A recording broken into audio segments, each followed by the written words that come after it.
Welcome to the Game of Life podcast, where we bring you inspiring softball stories, insightful tips from coaches and players, and explore how the game transcends its boundaries to become a metaphor for life. Whether you're a sports enthusiast, a casual fan, or someone just looking for inspiration, you're in for a treat. We'll unravel the tales that go beyond the scoreboard. Discover how perseverance and hard work on the field translates into resilience in your daily challenges. Learn about teamwork, leadership, and the unwavering spirit that fuels success, not just in sports, but in the game of life.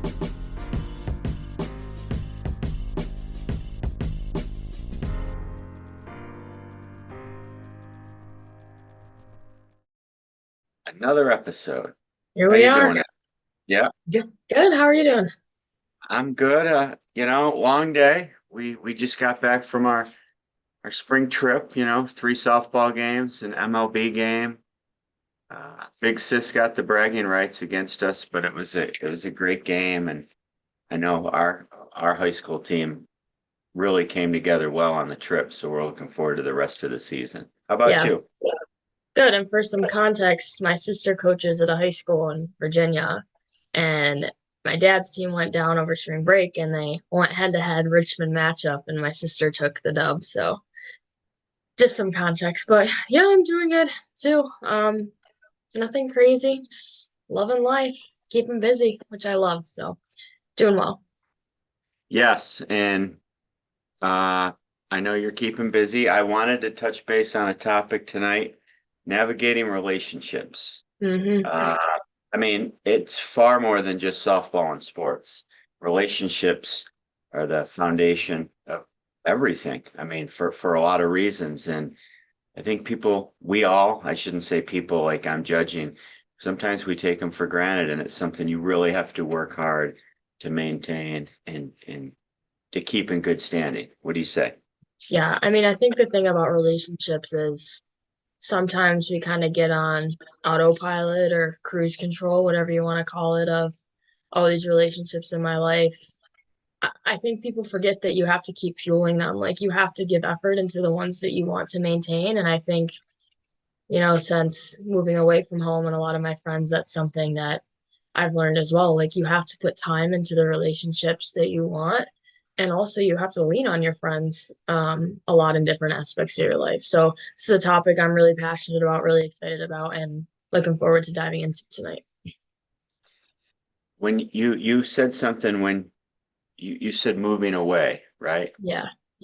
Uh, I think oftentimes you find out what relationships were more convenience than anything, and what relationships had roots that were deep into the ground and can sustain being far apart. And that's not easy. And either way, there's nothing wrong with whichever way the relationship goes, but you don't know until you're not around sometimes. Yeah. And I mean, I think the thing when you talk about convenient relationships is if you're gonna have a friend or relationship, friendship, whatever you want to call it, that's long lasting, there has to be equal effort or close to equal effort from both sides. Because I know, as most people do, it's super frustrating when you feel I'm reaching out over and over. It's like pulling teeth. I'm trying to get you to talk to me. And at some point, it's just not, doesn't make you feel good anymore. It doesn't make you feel valued of, I'm trying really hard and this person's not. That being said, there's going to be days, weeks, or even months where one person is going to have to try a little harder just because maybe something else is going on in that person's life. But I think that's probably the number one thing is you have to hold yourself accountable to fuel the relationships that you want to continue. And one thing I always think is interesting too that I've found is I don't know if anybody knows people like this or you do, where let's say you're somewhere and you're always FaceTiming somebody, you're always talking to someone who's far away from you and you're kind of blocking out the people that are right close to you.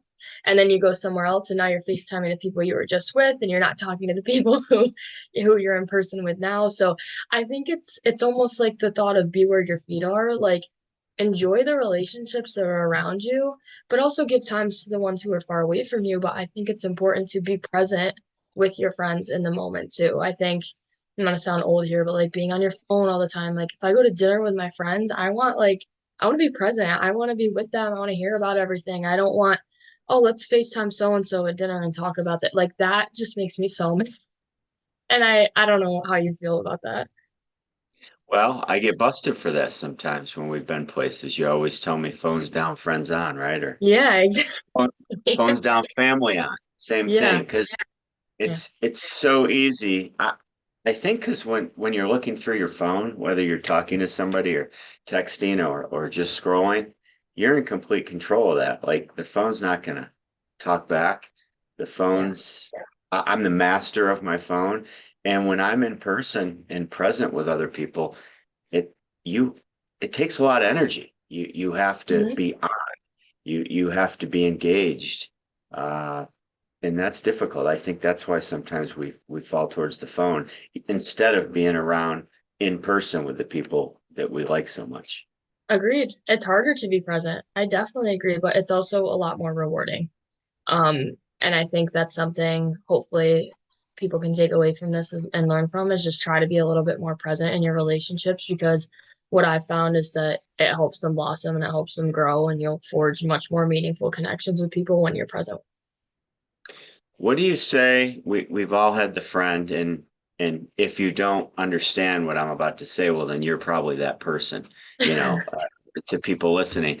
Uh, a friend's not present, or you're out, whether you're getting a snack or after practice or at work, and they're not paying attention to you, and they just like, oh, that's just how I am. You know me, that's just how I am. What do you say about that? Then be better.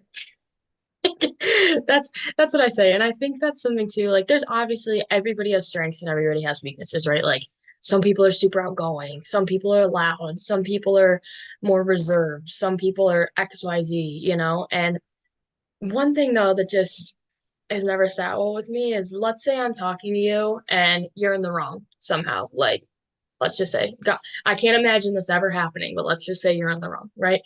And we're talking, and you're like, well, you can't be mad at me. You know, that's just how I am. Right. I think that is probably the biggest cop out that anyone could ever say, right? Instead of owning up and saying, you know what, I should have communicated better. I'm currently working on my communication style. I think it's super frustrating when people just say, well, you know, I didn't do that because that's just how I am. I don't know what you expect from me. I think that's super frustrating. That's almost as frustrating when I'm talking to people and they say my bad. And it could, I mean, it's right up the same line. Like, well, it's not my bad. And okay, Mhm. it is your bad, but how's your bad? Like, are you gonna try to do better next time? What do you mean by that? Are you gonna communicate in a different way? Just stop with the excuses. The people you're around deserve better than those answers. Well, I was just gonna say, so when someone says, you know, that's just how I am, what I hear come out of their mouth is, I don't care enough to fix my behavior. That's what I hear come out of their mouth. So to me, it's like, okay, I know what kind of effort you're giving, so maybe I need to adjust the effort I'm giving if you're gonna say that as well. And I think pivoting, that's one of the hardest things with your friendships is sometimes, right? You realize that you're giving a lot more time and energy than someone else. And I'm someone who has always seen the best in people and I really try like I never want to end relationships. I'm a fixer. I want to fix everything. So my question for you is how do you kind of know when it's time maybe to pull back a little bit versus, you know, fight after someone? That's hard. It is hard. I I tend to think sometimes I have relationships that are hibernating, if that makes sense. Yeah. I keep a real open mind. I mean, I like to think the things I'm into now, almost being 52 years old, a lot different than when I was 18 or 28. You know, every decade you change so much, or you're supposed to change. Uh, I have some friends and relationships. I might see them once a year, or we might randomly just, I might randomly get a text from them, and there's nothing wrong with those relationships. No. Uh, I think kind of to answer your question is it hurts when there might be people that think of me as like a hibernating relationship, but I want it to be an ongoing relationship. So I think that's where the communication comes in. And just you could just ask people what their intentions are, what their Yeah. feelings are. Like there's nothing wrong with just asking questions instead of reading their mind, because that's impossible. It is. No, That's I funny. actually love that term, hibernating friendship, because I think we all have those friends where we get together and we say, "Oh my gosh, even if I don't talk to you for 6 months, it's like nothing has changed when we get together." Like, and I think those are awesome. But I think for those to work, you both have to be on the same page of Yes. what that is. And no, like I have friends, we're just in way different places of our lives and we don't talk every day, but if they called me right now, we'd talk for 2 hours and we'd catch up on each other's lives and we have a respect for that. And that's just both what we expect from each other. Whereas some relationships, I guess for lack of better terms, need a little bit more attention, or you're going through something similar and you need advice from each other, or you just want to chat, or you're at similar places in your life. So I think the main thing for them to flourish is just making sure that you're both on the same page as far as expectations of what you need from each other. Yeah, and I think the biggest jump a lot of young people see is if you're playing athletics and you become really good friends with people, after you're done with your sport and you're retired, some people will stay connected and coach or give lessons or maybe play in a weekend league. Uh, but all your experiences are with people that you had so much in common with. And sometimes the friendships drift a little because you just stop doing some of the same things. Doesn't Yeah. mean you're not friends. It just means you don't have the exact same value to each other that you used to have. They're kind of, I was telling you earlier, I mean, sometimes friends come and go like the seasons come and go. Mm. And maybe I shouldn't use the word friends, relationships. I mean, because there's different Yeah. levels of the people you interact with. And that's okay. I mean, again, whether they're hibernating or it's summer or spring or winter, just identify it and communicate it. Yeah. Agreed. And I think just having that mindset of whoever walks into my life, it's for a reason, whether that be for a season or for a lifetime, whatever it is, be okay with that, right? Like take it for what it is and say, "Ooh, all right, well, they were a seasoned kind of person and they taught me this, and let's move on from it." Or, hey, I know I just met them, but there's a lot of traits that they have in them that I really admire, and I want to spend more time with them, and I want to be around them. So I think having that mindset of whoever walks into your life, it's for a reason. I don't think any of that is by chance or coincidence. So just having that approach of being open to everybody that walks in your life, I think is really beneficial. What do you what do you think are a couple qualities when you keep friends for more than a season or you keep friends long distance or it's just somebody you can't picture not being around for long periods of time? What are a couple of the qualities that you think those types of relationships all have in common? Yeah, I mean, I've been blessed with some great friends, so I have some good examples to pull off of here. I think the first one is just supportiveness. Like growing up or the friends I have in college, whatever it may be, they were going to support me no matter what, no matter if I was succeeding, failing, if I wanted to go play traveling, pickleball, like they would have cheered me on in whatever I do. Even now, like some of my friends in college will text me, "How'd your half marathon training going? Like, I'm so proud of you. What's that looking like?" And to me, that's friendship because they're not even involved in it. They just know it's something that's been like tough for me and challenging me, and they want to see my progress and want me to send up my workouts and like congratulate my PRs and stuff like that. Like that's what I mean by supportiveness of, hey, what's going on in your life? How can I support you? How can I cheer for you? Things like that. The second one is effort. I think sometimes relationships are hard. We all go through seasons of struggle. And I think just repeatedly putting an effort over and over again is key for a relationship to flourish. I mean, like I alluded to earlier, if both sides aren't putting in effort, then it's going to be really, really hard for that to be sustainable. And then the third one that comes to mind is honesty. Like my best friends call me out on my crap all the time. And I need that because when I think about my inner circle of friends, I don't want people who are just going to enable me to do things that they know don't align with my values. Like my closest friends know my values really well. And if they see me making a choice that I'm not going to be happy with later on, they tell me. And I think that's something that's really hard for people to do, but I appreciate them so much more for it because months down the line, I'm like, wow, thank you for telling me that. I was in a situation I couldn't see clearly, and you were my eyes that day. Like you saw them through my point of view, and you you had my best intention in mind. So I think just those, I mean, there's many more, but those are just three for me. How about you? Or any Uh, thoughts on those? yeah, I was gonna say more thoughts. I mean, support, effort, and honesty are three solid things. And the important thing is to understand if someone's not providing those three things, there's too many people out there, and you have to understand your value supersedes. So if someone's not giving you support, effort, and honesty, you're too valuable of a person to settle for anything less. And Yeah.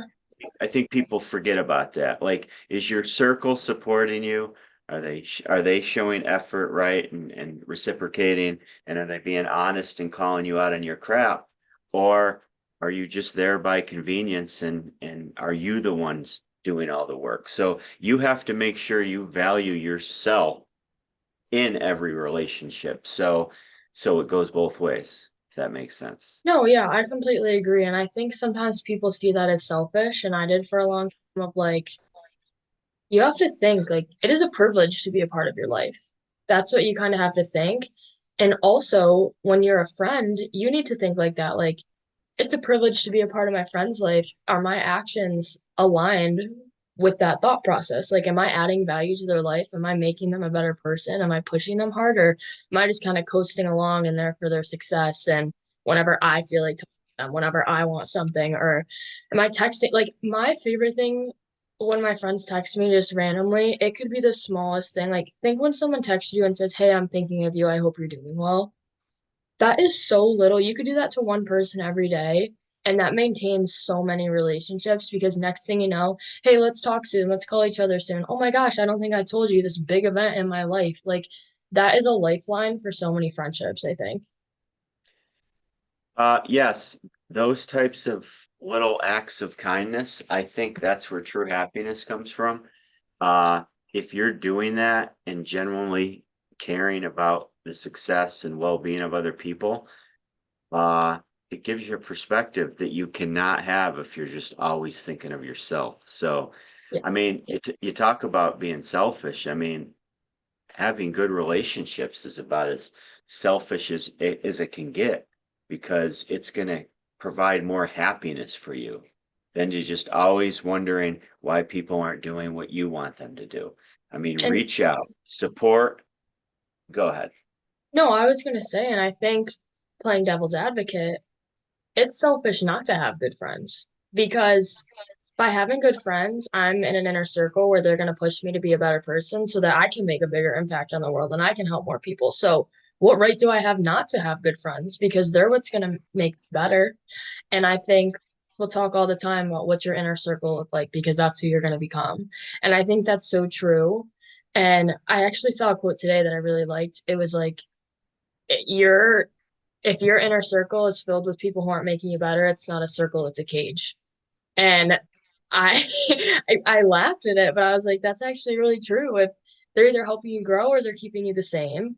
And I think it's really as important as it is to say, what qualities do I want in my friends? Turning that around and saying, what kind of friend do I want to be? Like when my friends think of me, what trait do they think of? I hopefully it's something positive, but what trait do I want that or traits do I want that to be? So, what are your thoughts on that in terms of kind of what friend do I want to be or the importance of your inner circle?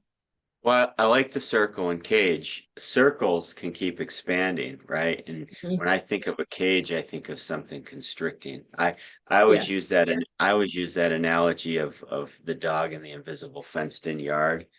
They don't realize they think their whole world's right there. And if they just break through that little barrier of pain, that they literally be a whole new world. And that's what your circle of friends should be doing. You should be exploring, expanding, not exploring, but expanding comfort zones, calling each other out, getting better, supporting, and working hard together.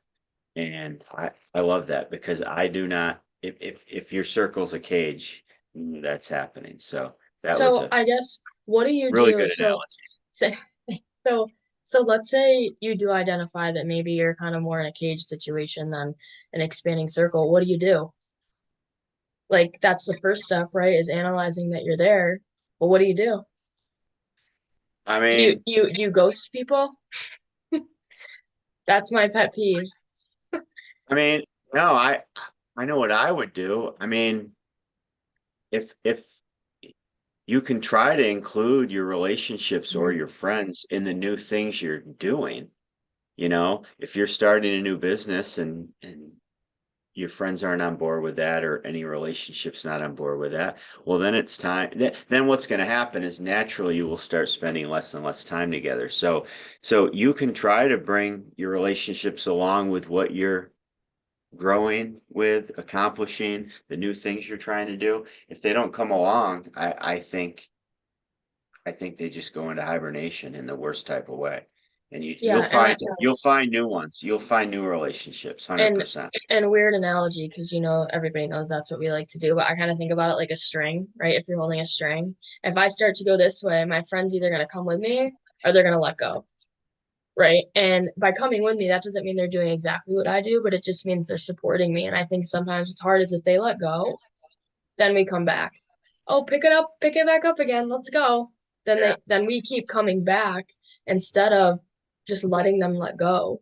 And sometimes it's really hard, but on the flip side of that, there's also friendships that you're gonna really have to fight for just because of, things going on in life or things like that. So I think it's kind of a fine line of between the two. I don't know how that analogy went. Did you No, follow that the that strength? that was real good too. I like Yeah. that. And when you're in school, especially younger grade levels, it's not as easy as just, oh, I'm off to try new things and my friend, I'm just going to drop all my friends. You're you're in a cage literally all day in school. So you can't it I feel like sometimes you keep relationships longer than you should when you're younger because you don't have the ability to just explore new towns or new Yeah. cities or necessarily Yeah. make friends online. And Agreed. that's hard. It's easier said than done, I guess. No, agreed. And I think the thing too is when you know you're surrounded by a group of people who are pushing you and making you better, you're gonna value their advice a lot more and their input because they're also chasing new things and they're trying to be better and you're gonna value their opinion more, I would think. Yeah, I mean, I think back to when you and your older sister Jenna changed travel teams. We went from Oh, the local travel team with all your friends and the friends mom and I made to going to a travel organization over an hour away. I was kicking and screaming because I was worried what my so-called friends would think, right? How it would affect my relationships. And I talked to some. I don't talk to others at all anymore. So clearly we made the right decision because in the meantime, we've developed an entirely new network of people. So sometimes you have to be willing, I guess, to let the other person let go of your string and yeah, and move. So yeah. it I agree. that's okay. And I think the lesson in that is when you're doing something you're really, really passionate about, your true friends would be happy for you. And I think sometimes that's hard too, just saying like, why aren't you happy for me if you know this is in my best interest? Like that's hard to swallow too. Well, And oh, go ahead. Go ahead. you've heard. I mean, now that we're just kicking out analogies, uh, Here we go. I mean, you've heard of the crabs in the bucket, right? No, have I? If a crab tries to crawl its way out of a bucket, the other crabs pull it back down in the bucket. Really? Interesting. Yeah. I mean, so they say. I I was haven't gonna done. say, where have we seen this in person? Okay, yeah. I was at a seafood restaurant last night and I was going to ask for a bucket of crabs, but uh, they said that none of them would be alive when I got them. So, Oh, yeah, that wouldn't uh, work. but Um, anyways, so it's the old misery loves company. It's that type of thing. So and if if your friends aren't happy for you, then they're not the type of people you want to be around. right, and that being said, I kind of want to talk about the flip side because I think we've talked a lot about being able to know your value and things like that. I also want to talk about how important forgiveness is and friendships and giving yourself grace because to me, right? If someone's your friend for a long time and they've shown you who they are over and over and over again, everybody makes mistakes. They 100% do. To me, it's how do people handle those situations? Like, how do you as a friend handle, hey, you know what? I'm so sorry. That was my bad. Do they try to talk through it? Do we try to talk through it? As a friend, I've made mistakes before, and my friends know that, and they've given me grace and said, Allie, it's okay. And I think the reason or what allows forgiveness to be possible in friendships is when you know that your values are aligned and you know their intent. Like, there's a lot of my friends, no matter what they do, I'm just like, there's no way they could have had malicious intent behind that because I know the person they are. So I at least warrant them a conversation. Like, what were you thinking? Like, what's going on? What happened? This is how I felt. Whereas I think some people get in trouble when someone does something and they just say, that's it, I'm done, and they don't even have a conversation and they throw years long of a friendship away because they assumed something about somebody. To piggyback on that a little bit, it's a super important skill, whether you use the word grace Mm. or not holding a grudge, because you're going to have relationships outside of friends and family and loved ones. I mean, as a Yeah, player, as a coach, as a teacher, or as a student, you have those types of relationships with people all the time. And I know personally, I try to start every day brand new again, whether it's that player that's not reaching their potential or causing drama. I try to start each day brand spanking new and addressing the issue. If it's a student or a colleague at work, you have to almost start every day with the benefit of the doubt and have those conversations and start over and start over and start over, because in those types of relationships, I don't want to use the word stuck, but you're with those people. You can't just leave and move and find a new circle. So grace or not holding a grudge, super important points to try to practice. and I think it's important too because you're going to make a mistake eventually and you're going to hope for that same grace in return.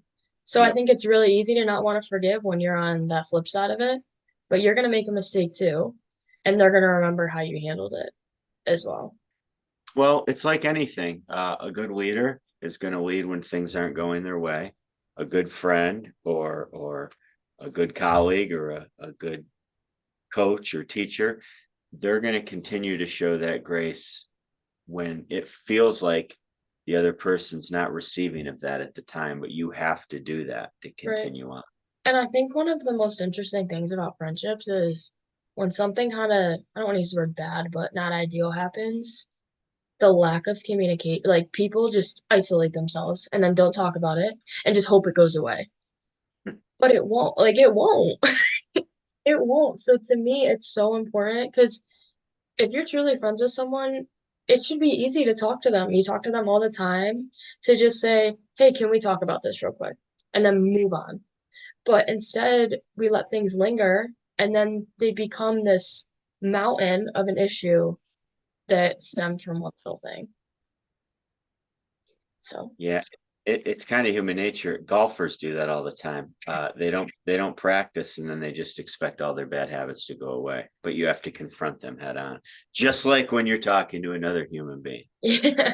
Yeah. And then the one other thing I want to talk about is when we think about our inner circle, how important is it to surround yourself maybe with people who are different from you? And to what regard, to what extreme, I guess. I mean, that's the fun of it. Hanging out with people with differing opinions or points of view or interests are going to open your eyes to something maybe you didn't even picture yourself doing at one time or another. Uh, I think the worst part is to just have relationships based on people being who think and talk and breathe and do the same things you do. I guess breathe's kind of a bad example, but these the more diverse your relationships are, I think the happier you will be.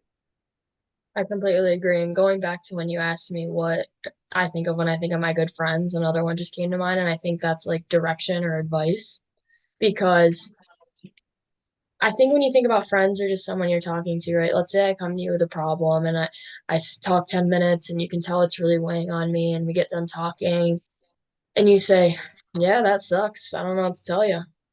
Like that is probably the worst response someone could say to me because I already know that. Like, thank you for sharing that with me. I'm aware that the situation sucks. I'm looking for some direction or advice. So there's a lot of my friends who all come to with a problem. They have never been in that situation before, and vice versa with me. But we talk through it together. They say, "Hey, well, have you thought about this perspective? Well, what about this? Can you go talk to this person? What about that?" Instead of saying, well, I've never been in that situation before, so I'm not really sure how to help you. They really, really try. And that's something that I really appreciate about my friends is they're always going to try to help me no matter what. And I know you have friends like that as well. Yeah, you don't want the friends that say sucks to be you. Yeah. Oh, That's it's the funny. worst. I'm like, well, I just wasted 10 minutes of my life. That's crazy. So as you navigate through relationships, any advice for the person that it feels like they don't they're not part of any real deep relationships? Is that something you can work towards? Is that something you're trying to force? Or do you just let it happen? I mean, what's the best way to go about it? I don't think you force it. I think if you're someone who really feels like you've struggled forming deep connections, I think you kind of have to reflect on why that is. Is it because you don't let your guard down, you're not vulnerable? Is it because you expect other people to put in the effort? And I think when you meet people, you kind of have to break your habits of whatever one of those that you identify. I think you have to be open to it, and I think you have to put an effort. I think a lot of times when people don't have relationships. One great example I'm going to use is in college. I tried really hard. I would literally go into a class the first day. I'd stay in the room. I'd be like, oh, she looks nice. And I'd go sit next to her and say, hey, I'm Allie. Nice to meet you. And some people would be like, that's so weird. Why do you do that? Oh my gosh. I made probably 5 or 6 friends my senior year from doing that. And people can laugh, but was I uncomfortable doing it? Heck yeah. Like it wasn't easy. I'd be like, hey, I'm Ellie. And let me tell you what, for 6 friends I made, I failed a couple times too. They did not want to talk, and that's okay. That's okay.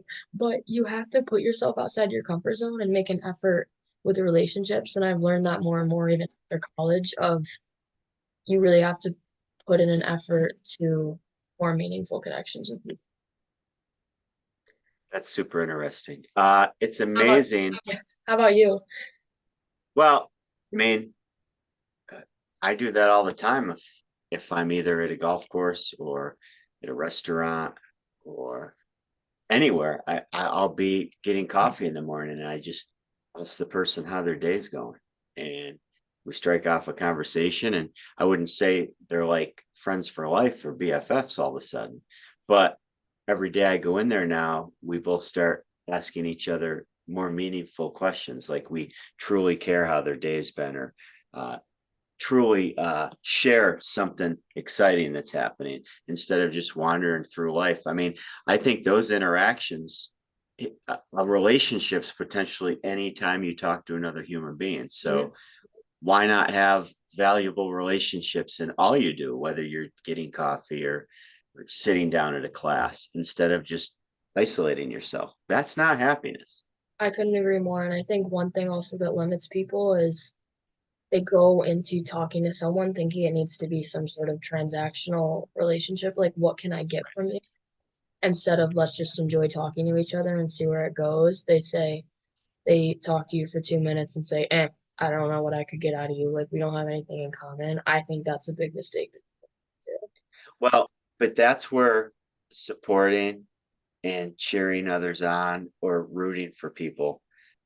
If you do those things, you're much more engaged and happy for what they're sharing instead of just thinking, oh, well, I'm not getting anything out of this. So, yeah, great points tonight, Allie. Me too. This is a fun one. Yeah, all right. I gotta go now. I'm gonna go make some friends. Me too. That sounds good. All right. Till next time. See ya. Yeah.